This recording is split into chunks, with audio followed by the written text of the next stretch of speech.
Hello students, स्वागत है आपका आपके अपने YouTube channel Poonam ma'am Radaur में। कैसे हो आप सब? आई होप आप अपनी सेहत का बहुत अच्छे से ख्याल रख रहे हो। तो आज हम क्या करेंगे? आज हम आपकी 5th क्लास की text book my book of English का चैप्टर नंबर 3 फ्लाइंग टुगेदर का वोकेबलरी वाला सेक्शन करेंगे। पिछले लेक्चर में हमने क्या किया था? पिछले लेक्चर में हमने इस चैप्टर के वर्ड मीनिंग और कॉम्प्रिहेंशन वाला पार्ट किया था। तो चलिए वोकेबलरी वाला पार्ट स्टार्ट करते हैं। तो फर्स्ट क्वेश्चन क्या दिया हुआ है? Read the following. हमें रीड करना है। चलिए इस सेंटेंस को रीड करते हैं। This tree was the home of a flock of wild geese. इस सेंटेंस का क्या मीनिंग है? यह पेड़ घर था। किसका घर था? Of a flock of wild geese, यानी यह पेड़ जंगली बत्तखों के झुंड का घर था। In this sentence, a flock of wild geese is a collective noun. तो इस सेंटेंस में जो फ्लॉक वर्ड है वो क्या है? वो एक कलेक्टिव नाउन है। कलेक्टिव नाउन का मीनिंग होता है words which refers to the collection of people, things, animals, birds etcetera. और हिंदी में इसका अर्थ है समूहवाचक संज्ञा। उन शब्दों को हम समूहवाचक संज्ञा कहते हैं जिन शब्दों से किसी व्यक्ति, पशु, जानवर या चीज़ों के समूह का पता चलता है। तो चलिए आगे देखते हैं। Fill in the blanks with appropriate collective nouns from the box. Appropriate का मीनिंग होता है सूटेबल, यानी जो बिल्कुल फिट बैठता हो। तो हमें क्या करना है? ये जो आपका बॉक्स दिया हुआ है इसमें से अप्रोप्रिएट कलेक्टिव नाउन्स लेकर और नीचे दिए हुए सेंटेंसेस को फिलअप करना है। तो चलिए फर्स्ट सेंटेंस देखते हैं। The dash of players is trying hard to win the game. Trying hard का मीनिंग होता है बहुत ही कोशिश करना। तो जो प्लेयर्स हैं यानी खिलाड़ी हैं, उन्होंने बहुत ही कोशिश की गेम को विन करने की, यानी कि जीतने की। तो यहाँ पर प्लेयर्स के समूह को हम क्या कहते हैं? टीम। तो यहाँ पर आएगा the team of players is trying hard to win the game. Second sentence देखिए। A dash of children went for a picnic last Sunday. इस सेंटेंस का मीनिंग है कि बहुत सारे चिल्ड्रन लास्ट संडे को यानी पिछले संडे को पिकनिक पर गए थे। बहुत सारे चिल्ड्रन के समूह को हम क्या कहते हैं? ग्रुप। तो यहाँ पर क्या आएगा? A group of children went for a picnic last Sunday, यानी बहुत सारे बच्चों का समूह गया था। कहाँ पर गया था? पिकनिक पर गया था पिछले संडे को। थर्ड सेंटेंस है A dash of flowers looks very beautiful. इस सेंटेंस का मीनिंग है कि बहुत सारे फूल बहुत ही सुंदर दिखाई दे रहे हैं। तो जो फूलों का गुच्छा होता है उसे हम क्या कहते हैं? बंच। तो यहाँ पर आएगा A bunch of flowers looks very beautiful. Fourth sentence देखिए। A dash of people followed the hero.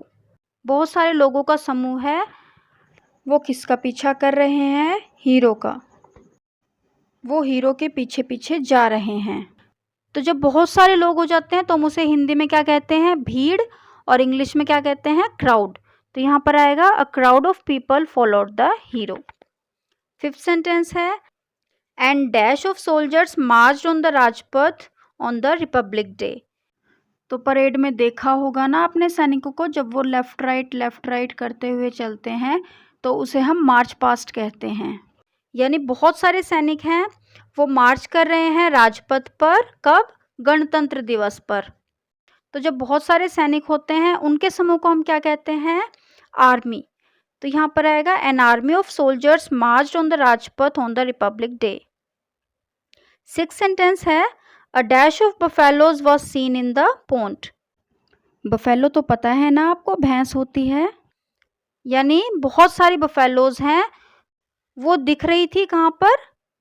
तालाब के अंदर।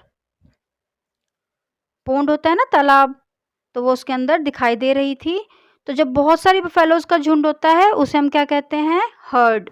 तो यहाँ पर आएगा a herd of buffaloes was seen in the pond. Seven sentence है a dash of bees has made a hive in the tree. कि बहुत सारी मधुमक्खियों ने क्या बनाया था? हाइव का मीनिंग होता है छत्ता। कहाँ पर? पेड़ पर। यानी बहुत सारी मधुमक्खियों के झुंड को हम क्या कहते हैं? स्वार्म। तो यहाँ पर क्या आएगा, a swarm of bees has made a hive in the tree. 8th sentence है, a dash of books is lying on the table, यानी बहुत सारी बुक्स टेबल पर रखी हुई हैं। तो जब बहुत सारी बुक्स होती हैं उनके समूह को हम क्या कहते हैं, पैक। तो यहाँ पर आएगा, a pack of books is lying on the table. 9th sentence है, the wood cutter asked his sons to bring a dash of sticks. Wood cutter का मीनिंग होता है लकड़हारा, यानी जो लकड़ियाँ काटता है। तो वुड कटर ने अपने बेटों से कहा to bring a dash of sticks. तो ब्रिंग का मीनिंग होता है लेकर आओ। तो उसने क्या कहा कि लेकर आओ क्या ऑफ स्टिक्स। तो जब बहुत सारी स्टिक्स यानी लकड़ियों को हम इकट्ठा करते हैं तो उसे हम क्या कहते हैं, बंडल। तो यहाँ पर क्या आएगा, the woodcutter asked his sons to bring a bundle of sticks. तो आइए अब हम 10th सेंटेंस पर चलते हैं। A dash of ants is the place where ants live. तो यहाँ पर क्या कहा गया है, a dash of ants is the place, यानी वह कोई जगह है जहाँ पर एंट्स यानी चींटियाँ रहती हैं। तो एंट्स के रहने की जगह को हम क्या कहते हैं, ए कॉलोनी ऑफ एंट्स। तो यहाँ पर आएगा, a colony of ants is the place where ants live. तो आइए अब हम सेकंड पार्ट पर चलते हैं।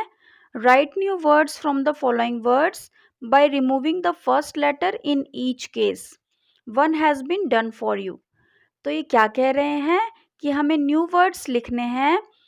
कैसे लिखने हैं, जो आपके फर्स्ट कॉलम में वर्ड्स दिए हुए हैं उनका फर्स्ट लेटर रिमूव करके। तो आइए देखते हैं, फर्स्ट वर्ड दिया हुआ है स्मॉल। तो स्मॉल में से हम जो आपका फर्स्ट लेटर एस है उसे रिमूव करेंगे तो क्या बचेगा, MALL मॉल। मॉल में आप शॉपिंग करने जाते हैं ना, जो एक ही बिल्डिंग में बहुत सारी शॉप्स होती हैं।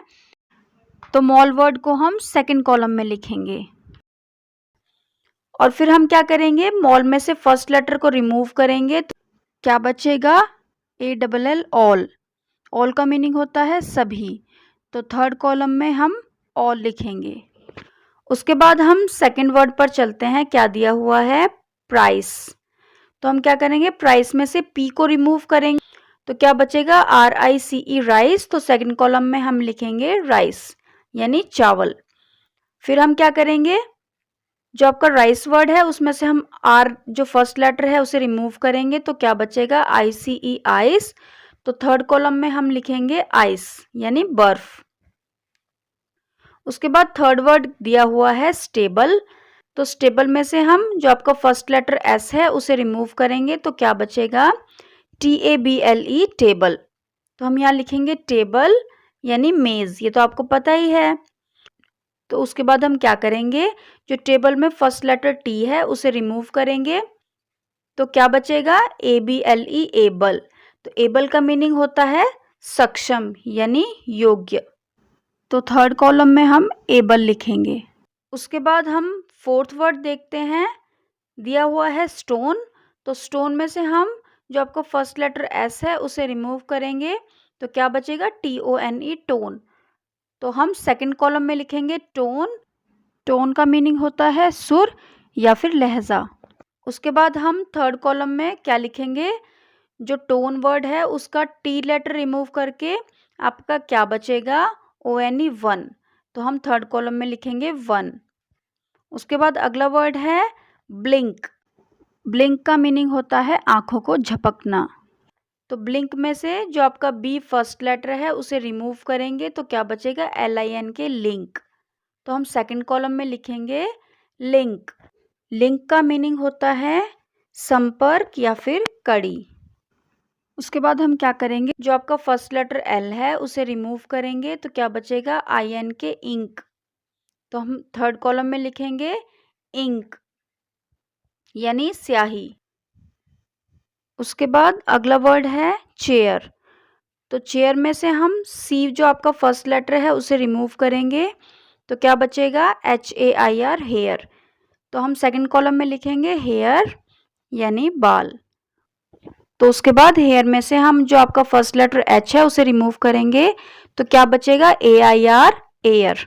तो हम थर्ड कॉलम में लिखेंगे एयर यानी हवा। उसके बाद अगला वर्ड है स्ट्रेन। तो स्ट्रेन में से हम जो आपका फर्स्ट लेटर एस है उसे रिमूव करेंगे तो क्या बचेगा TRAIN ट्रेन। तो हम सेकंड कॉलम में लिखेंगे ट्रेन। उसके बाद हम ट्रेन में से जो आपका फर्स्ट लेटर टी है उसे रिमूव करेंगे तो क्या बचेगा RAIN रेन। तो उसे हम थर्ड कॉलम में लिखेंगे। तो रेन का मीनिंग तो आपको पता है, बारिश होती है। उसके बाद लास्ट वर्ड है CHEAT चीट। तो चीट में से हम जो आपका फर्स्ट लेटर है C उसे रिमूव करेंगे तो क्या बचेगा हीट। तो हम सेकंड कॉलम में लिखेंगे हीट यानी गर्मी या फिर तपिश। उसके बाद हीट में से जो आपका फर्स्ट लेटर H है उसे रिमूव करेंगे तो क्या बचेगा EAT ईट। तो हम ईट को थर्ड कॉलम में लिखेंगे। आइए अब हम थर्ड पार्ट पर चलते हैं। Pick out words from the lesson which are opposite in meaning to the following words and write them in the space provided. तो हमें क्या करना है, हमें वो वर्ड्स पिक आउट करने हैं यानी छांटने हैं लेसन में से जिनका मीनिंग बिल्कुल ही अपोजिट है यानी उल्टा है किन वर्ड्स के मीनिंग से जो आपके नीचे फर्स्ट कॉलम में दिए हुए हैं। तो आइए देखते हैं। फर्स्ट वर्ड है डोमेस्टिक। तो डोमेस्टिक का मीनिंग क्या होता है, पालतू। तो अब हमें लेसन में से आपने पढ़ा था ना वाइल्ड गीज यानी जंगली बतखें, तो वो क्या थी, जंगली थी। तो हम यहाँ पर क्या लिखेंगे, डोमेस्टिक का ऑपोजिट क्या होगा, वाइल्ड। सेकंड वर्ड है अलाइव यानी जीवित। तो जीवित का ऑपोजिट क्या होता है, डेड। डेड का मीनिंग होता है मृत या फिर मरा हुआ। तो अपने लेसन में देखा था ना, उन्होंने अपने आप को डेड प्रिटेंड किया था, तो हम यहाँ लिखेंगे डेड। उसके बाद अगला वर्ड है स्ट्रॉन्ग। स्ट्रॉन्ग का मीनिंग होता है शक्तिशाली। तो इसका अपोजिट क्या होता है, वीक यानी कमज़ोर। तो हम यहाँ लिखेंगे वीक। अगला वर्ड है रिमेंबर। तो रिमेंबर का मीनिंग क्या होता है, याद रखना। तो उसका अपोजिट क्या होता है, भूल जाना। तो आपने लेसन में पढ़ा था ना, तो वो foolish birds old wise bird की एडवाइस को भूल गई थी। तो भूलने को हम इंग्लिश में क्या कहते हैं, फॉरगेट। तो यहाँ पर आएगा फॉरगेट। अगला वर्ड है सेव। तो सेव का मीनिंग होता है रक्षा करना। तो उसका अपोजिट क्या होता है, डिस्ट्रॉय यानी नष्ट कर देना। तो हम यहाँ लिखेंगे डिस्ट्रॉय। अगला वर्ड है बॉटम। बॉटम क्या होता है, सबसे नीचे, और इसका अपोजिट क्या होता है, सबसे ऊपर। तो हम यहाँ लिखेंगे टॉप। वो गीज रहती थी ना ट्री के टॉप पर, तो हम यहाँ लिखेंगे टॉप। अगला वर्ड है अर्लियर। अर्लियर क्या होता है, पहले। तो इसका अपोजिट क्या होता है, लेटर यानी बाद में। तो हम यहाँ लिखेंगे लेटर। अगला वर्ड है फ्रंट। फ्रंट यानी सामने। उसका अपोजिट क्या होता है, बैक यानी पीछे। तो हम यहाँ लिखेंगे बैक।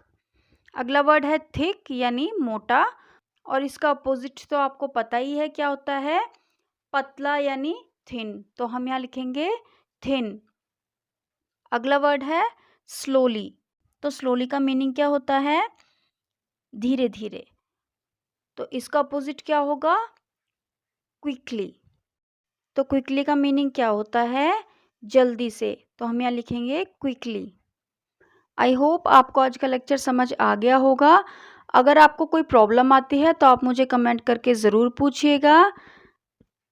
इसका ग्रामर वाला पार्ट हम अगले लेक्चर में करेंगे। अपनी सेहत का ख्याल रखिएगा। Till then goodbye, take care.